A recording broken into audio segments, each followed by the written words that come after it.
warahmatullahi wabarakatuh. Mari kita belajar fisika, kita buka gerbang fisika. Assalamualaikum warahmatullahi wabarakatuh. Siswa sekalian, mari kita lanjutkan belajar fisika kaitannya dengan gaya-gaya magnet yang ditimbulkan oleh penghantar lurus berarus listrik. Kasus-kasus vektor pada gaya magnet ini, contohnya misalnya ada 3 penghantar, pertama masuk bidang itu I1, kemudian meninggalkan bidang menuju kita itu I2, dan ini I3 adalah ini menuju kita. Berapakah atau bagaimana penggambaran gaya vektor pada titik ini, pada penghantar ketiga ini? Kita lihat bahwa antara penghantar pertama dengan penghantar 3 itu akan terjadi gaya tolak menolak, maka ini F13.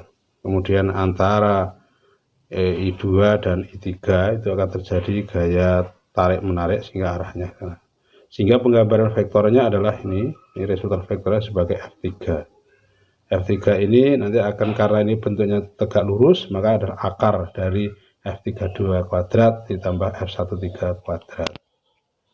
Nah, kasus berikutnya bagaimana menggambarkan suatu penghantar berarus listrik di dekat sebuah persegi ABCD. Kira-kira nanti ketika ini dialiri arus, ini juga dialiri arus, kemana gerakannya? Untuk menjelaskannya, kalau ini arusnya ke atas, maka sementara di sini arusnya juga ke atas, maka antara arus I1 dengan arus pada garis AB terjadi tarik menarik. Sebaliknya, arus antara I1 dengan CD itu akan terjadi tolak menolak. Sebenarnya di sini ada gaya tolak menolak tapi saling menghilangkan sehingga tidak berfungsi. Sehingga yang berfungsi pada persegi ABCD ini adalah FAB yang arahnya ke kiri, FCD yang arahnya kanan. Nah, resultannya nanti besar mana? Kalau dilihat dari jaraknya dari penghantar pertama, maka jarak penghantar AB ini lebih dekat. Sementara penghantar CD itu lebih jauh, sehingga kalau diperhitungkan FAB itu lebih besar daripada FCD, sehingga peluangnya atau kemungkinan paling besar adalah persegi ini akan bergerak ke kiri. Garis penghantar AD dan CD itu tidak terjadi gaya magnet, tidak menjadi gaya magnet. Ini menganalisis gaya magnet pada penghantar lurus yang ada. Nah, aplikasi analisisnya. Kemudian kita lanjutkan untuk menggambarkan arah-arah gaya magnet. Jika ada sebatang magnet utara dan selatan berada pada posisi sumbu X positif, di sini Y positif, Z negatif. Sebuah kawat lurus diletakkan di antara ini ke atas menuju Y positif. Kemana ke arah gaya Lorentz? Dengan menggunakan aturan tangan kanan yang pernah pelajari seperti ini, ya pernah pelajari, maka gaya akan menuju ke arah Z positif. Aturan tangan kanan yang pernah ada, Z positif. Jadi ini medan magnetnya dari utara ke selatan, kemudian arusnya ke atas, maka gaya magnetnya akan menuju ke sini, ya. Jadi penggambarannya ke Z positif. Kasus yang lain untuk menganalisa peristiwa seperti ini, misalnya ada penghantar bentuknya yang seperti ini. Kalau di teknologi biasanya digunakan untuk mengukur pintu-pintu yang otomatis itu. Kalau ini arus mengalir ke kanan, maka diteruskan ke atas lewat sini, sehingga kawat AB ini yang diikatkan pada batang ini dan dia bisa bergerak naik turun. Kalau tidak ada arus listrik, maka akan jatuh karena beratnya. Tetapi kalau ini ada arus listrik, ini menuju ke kanan, ini menuju ke kiri, maka akan terjadi tolak menolak, muncul gaya Lorentz ke atas. Gaya magnet ke atas ini akan menahan berat ini, sehingga kalau gayanya besar maka penghantar AB akan naik ke atas. Tapi kalau kalau arusnya kecil, maka dia akan turun atau jatuh, akan lepas. Itu sesuaikan. Berikutnya untuk kasus-kasus yang lain. Bagaimana jika sebuah muatan bergerak di dalam medan magnet? Misalnya pada tabung televisi itu adalah elektron yang bergerak. Nah, kita gambarkan seperti ini.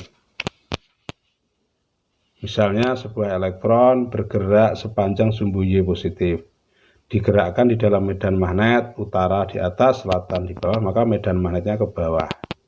Kemudian kalau elektronnya bergerak ke kanan, berarti arusnya ke kiri. Menggunakan aturan tangan kanan, 3 jari tangan kanan yang pernah kamu pelajari, maka akan mendapatkan gaya ini F ke positif, ke X positif. Ini sana, F-nya akan ke X positif.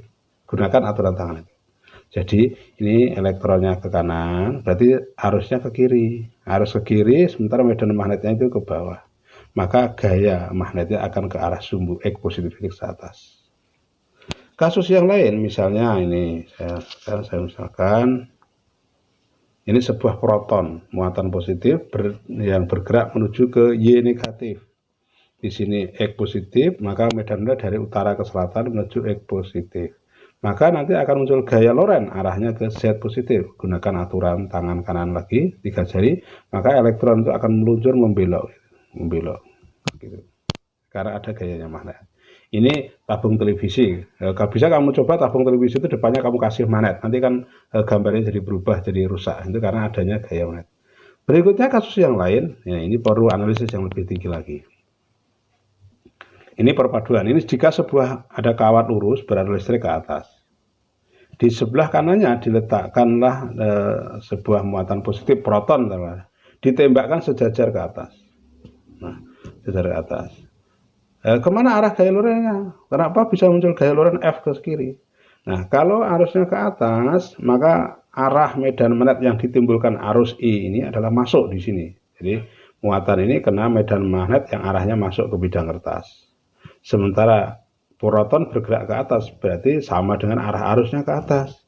Arah arus ke atas, medan magnetnya masuk, maka gaya magnetnya adalah kiri. Nanti dalam pengetahuan elektron ini akan bergerak ke atas, tapi nanti akan membelok. Nah, karena tarikan gaya ini. Jadi sekali lagi arusnya ke atas, medan magnetnya masuk. Oh, ini arusnya ke atas sehingga F-nya ke sini. Ada kasus lagi yang lebih rumit lagi, kasusnya misalnya begini. Kasusnya seperti ini. Ini ada medan magnet, ini medan magnet. Dan magnet saya simbolkan ini B gitu misalnya, magnet B. Ini masuk bidang kertas. Sebuah elektron ditembakkan menembus medan magnet. Apakah dia bisa bergerak lurus? Nah, kita analis. Kalau elektron bergerak ke kanan, berarti arusnya ke kiri. Kalau arusnya ke kiri, padahal medan magnetnya masuk, maka gaya magnetnya ke bawah. Maka ini akan bergerak, itu akan membelok ke bawah. Tidak lurus, tapi akan membelok ke bawah. Berikutnya, apabila sebuah proton ditembakkan ke atas oleh medan magnet ini proton yang muatannya positif ditembakkan ke atas. Berarti arusnya ke atas, medan magnetnya masuk. Maka akan muncul gaya Lorentz arahnya ke kiri. Gunakan aturan tangan. Maka kalau bergerak ke kiri, maka ini gaya kiri. Sehingga ini kalau ditembakkan tidak lurus bergerak ke sana. Protonnya tidak bergerak ke atas, tapi bergerak ke atas nanti akan membelok ke kiri. Nah, kalau membelok itu bentuk lingkaran, nanti bersamaan gaya sentripetal berkenan. Di sini nanti memadukan persamaan gaya sentripetal, gaya magnet yang telah kita pelajari rumus-rumusnya. Jadi selain kamu memahami vektor, ini juga memahami rumus-rumus berkaitan yang lain. Kalau ini bergerak melengkung, ini berarti berkaitan dengan gerak meningkat, yaitu gaya sentripetal. Nah, dalam penyelesaian soal gaya magnet dan gaya Lorentz siswaskan, perlu adalah bagaimana kamu memahami arah-arah gaya ini untuk menentukan besaran-besaran yang ditentukan. Jika kamu tidak memahami arah-arah gaya ini, walaupun rumusnya hafal atau kamu kasih rumus yang jelas seperti ini, tidak tahu bagaimana cara menghitung, apakah dijumlah, dikurangi, diakarkan, divektorkan. Seperti ini juga kita harus tahu arahnya. Kalau tidak tahu arahnya, seperti ini juga harus tahu arahnya. Kalau tidak tahu arahnya, kita mendapatkan bagaimana gerakannya ini ke atas atau ke bawah. Itu kita tidak bisa mengerjakannya. Jadi pemahaman menganalisis konsep arah vektor inilah sangat dibutuhkan. Untuk itu, pelajari lagi, gunakan aturan tangan kanan, yaitu aturan tangan yang pernah saya ajarkan, yaitu bagaimana arah ibu jari adalah arah arus, arah ibu jari ada arus, kemudian ada telunjuk itu ada arah medan magnet, dan jari tengah itu adalah arah gaya magnet. Itu kuncinya di situ. Pakai aturan lain monggo, yang penting tahu arah gaya magnet. Siswa sekalian, kalau Anda memahami bagaimana menentukan arah vektor ini, maka perhitungan itu mudah dilakukan. Saya kira kasus-kasus itu banyak dimunculkan dalam kasus soal-soal gaya magnet. Itu yang dapat saya sampaikan. Apabila kurang jelas, pelajari lagi. Kalau perlu nanti tanyakan, diskusi lagi sama saya ketika di masa-masa pandemi yang seperti ini. Wabillahi taufiq wal hidayah. Assalamualaikum warahmatullahi wabarakatuh.